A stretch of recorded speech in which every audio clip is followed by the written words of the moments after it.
terima kasih kepada Pak Fajrin selaku dosen pengampu mata kuliah PSDAL.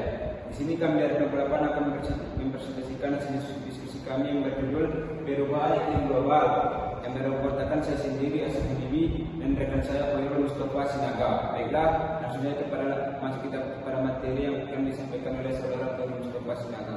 Latar belakang perubahan iklim global adalah salah satu tantangan terbesar pada abad ke-21. Pergeseran jangka panjang adalah pada suhu dan pola cuaca bumi meski dapat terjadi secara alami. Aktivitas manusia terutama pembakaran bahan bakar fosil, deforestasi dan industri kini menjadi pemicu utama percepatannya melalui peningkatan emisi gas rumah kaca. Sebagai negara kepulauan, Indonesia sangat rentan kenaikan muka laut, mengancam pesisir, pola musim yang berubah, mengganggu pertanian dan meningkatnya suhu mempengaruhi kesehatan serta ekosistem. Rumusan masalah. Yang pertama, apa yang dimaksud dengan perubahan iklim global? Yang kedua, apa saja faktor penyebab terjadinya perubahan iklim global? Yang ketiga, bagaimana proses terjadinya pemanasan global sebagai bagian dari perubahan iklim? Yang keempat, bagaimana dampak perubahan iklim terhadap lingkungan ekonomi dan sosial?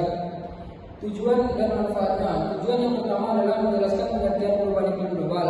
Yang kedua, mengetahui penyebab dan dampak perubahan iklim. Yang ketiga, menjelaskan peran teknologi dalam memantau perubahan iklim. Yang terakhir adalah mengetahui upaya mitigasi dan adaptasi terhadap perubahan iklim. Manfaatnya adalah yang pertama, membawa wawasan terhadap perubahan iklim global. Yang kedua, meningkatkan kesadaran terhadap pentingnya menjaga lingkungan. Yang terakhir, mendorong upaya pelestarian lingkungan secara berkelanjutan.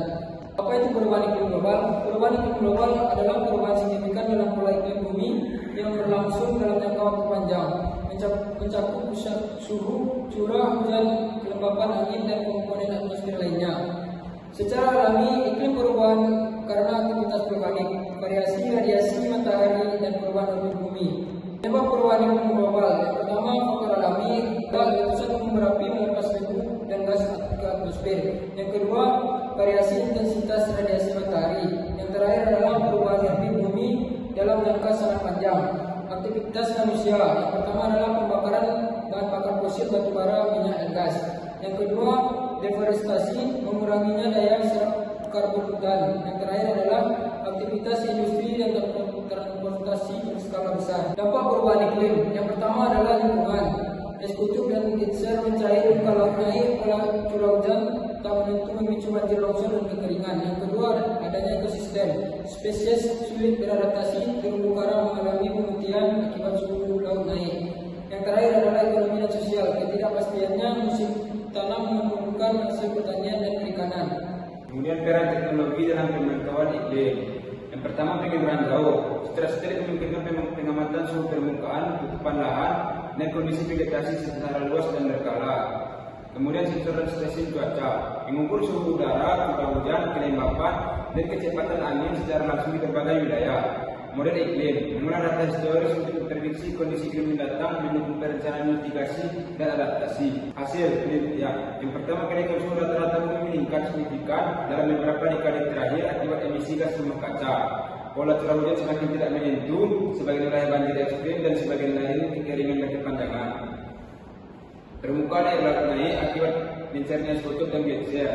Kemudian frekuensi bencana alam meningkat seperti badai, gelombang panas, dan kebakaran hutan. Pembahasan perubahan iklim global terjadi akibat ketidakseimbangan sistem iklim bumi yang dipicu aktivitas manusia.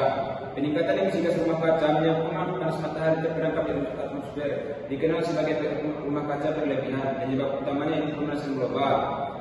Mitigasi dan adaptasi. Mitigasi, yang pertama, penggunaan energi terbarukan, efisiensi energi dan pengurangan bahan bakar fosil, dan ketiga, pelestarian dan penanaman kembali hutan. Adaptasi adalah penyelamatan yang pertama, pembangunan infrastruktur tahan bencana, pengelolaan sumber daya air yang lebih baik, kesiapsiagaan, dan perencanaan matang menghadapi bencana. Kesimpulan, yang pertama, yaitu perubahan iklim global adalah fenomena jangka panjang pada suhu, curah hujan, atmosfer bumi, dan sebagian besar disebabkan oleh aktivitas manusia. Dampaknya luas dan kompleks. Yang pertama, kenaikan suhu, es kutub mencair, kenaikan muka laut, hingga meningkatnya frekuensi bencana alam. Sektor pertanian, perikanan, kesehatan, dan ekonomi laut ikut terdampak, bahkan dapat menunjukkan pilihan penduduk. Kemudian mitigasi dan adaptasi yang mendukung kerjasama pemerintah, masyarakat, dan sektor swasta menjadi kunci penanganan. Ini yang dapat kami sampaikan. Bila ada kata-kata kami yang salah, kami mohon maaf. Wabillahi taufiq wal hidayah. Assalamualaikum warahmatullahi wabarakatuh. warahmatullahi wabarakatuh.